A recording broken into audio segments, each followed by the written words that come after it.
name is Luis Montalvo from Better Homes and Gardens, and today I have a fabulous video for you, staging. And here, my special guest is Barbara Halperin. How you doing, Barbara? I'm fine, thank you. Pleasure to be here. And likewise. And Barbara, tell me, what is staging? Staging involves going into a home and bringing every room up to the level of a beautiful open house, which is what buyers are looking for as they seek their dream home. Mm-hmm. So I know when you're dealing with buyers and sellers, especially sellers in this particular case, you know, they're very sensitive to their personal items, their pictures. How do you deal with that? When I sit down with sellers, I explain what I'm doing and how I work, and then I make sure that they know that I know how they feel about their decor and their possessions. Because it's very difficult sometimes for people to change locations and to have to give up certain things that they've lived with for a long time. I tell them that everything that is in their home is absolutely fine. There's nothing wrong with it. Because all of these things are what brought them happiness, gave them joy, and were meaningful to them. But I also explain that when potential buyers are walking through a house, there is just about a 0 chance that those buyers will have the exact same taste as the current sellers. And so for that reason, it's necessary to stage a home to make it what we call neutral, very, very attractive, but appealing to the widest number of people. You know, Barbara, I can relate to you on this because, I mean, I deal with so many buyers and sellers, and I can see both sides. And sometimes buyers get distracted when they see personal items on the house. That's absolutely true. And therefore, I explain to sellers the concept of depersonalization, which means all of those beautiful family photographs really have to be put aside during an open house. I'm also careful about explaining that things that are not shown during an open house can certainly be used during the week. They don't all have to be packed up right away. But a lot of photographs make it difficult for potential buyers to feel comfortable when they're going through a home, because sometimes they get the feeling that they're invading somebody's privacy. So it's really best to remove family photographs for the purpose of staging an open house. Mm-hmm. When you're selling a property, everybody's going to see the property. Once we market your property, it goes on the MLS and it extends out to the internet so everybody can see what is in your property. And the best thing to do is to minimize it, as you said, and keep it as simple as possible. Well, that's true. Also, there are certain specific goals in mind when a house is being staged because of things that we know that buyers are looking for. And 3 of those things are more space, natural light, and color. The reason I mention color is because many homes, although very satisfactory, or more than satisfactory to the people who are living there, many homes can sometimes be very dark. Dark furniture, dark drapes, dark floors, and very little color. So it's very important to bring some color into the rooms to make them, what we say, pop, make them noticeable. And as far as space is concerned, everybody is usually looking for more space. So sometimes we have to downsize the number of items in a room, maybe remove a piece of furniture for the purpose of making a room look more spacious. And when it comes to light, natural light is really, really beautiful. It makes rooms look larger, it brightens them up, it just gives a room a very open feeling. So it's really important to emphasize these 3 things in particular: space, color, and natural light.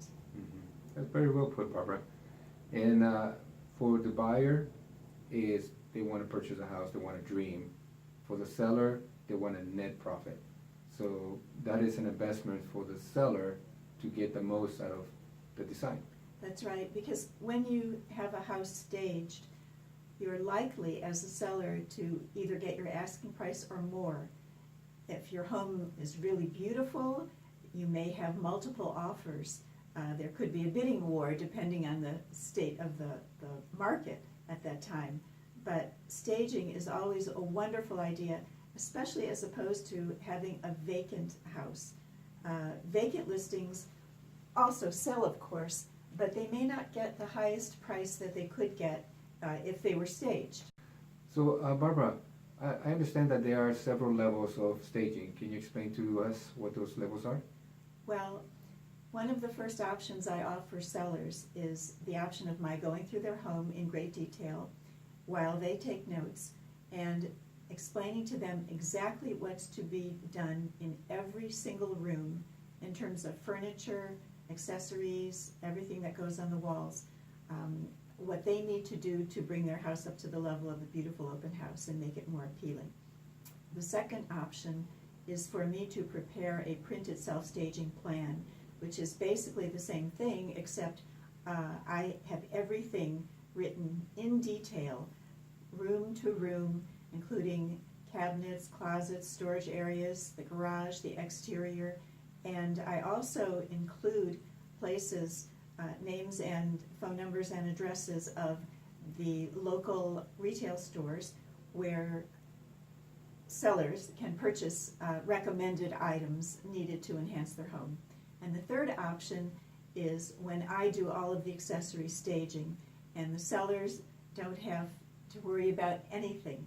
They just need to have basic furniture, and I tell them what needs to be removed so that I can bring in all of the accessories and make their house look really, really beautiful without them having to do anything else. So how long does this process take? Well, for me, if I'm doing the accessory staging, it's a 3-day process, which starts with my doing some shopping for accessories that are particular for very specific houses. And then going through the inventory, choosing everything that will be put in a particular house, wrapping everything that is fragile, boxing everything, loading up, and then bringing it to the house on the day that it's to be staged. And then, of course, when the house sells, reversing the process. Who pays for that? Well, sometimes the seller pays, sometimes the agent pays, and sometimes they share the costs. So this is something that is discussed between the seller and the agent. So to summarize this, now we understand the importance of staging. Staging is not just about making the home look better, but there's more to it. It actually enhances it, it makes the home more profitable, and also it invites more people to dream and expand their imagination in the property.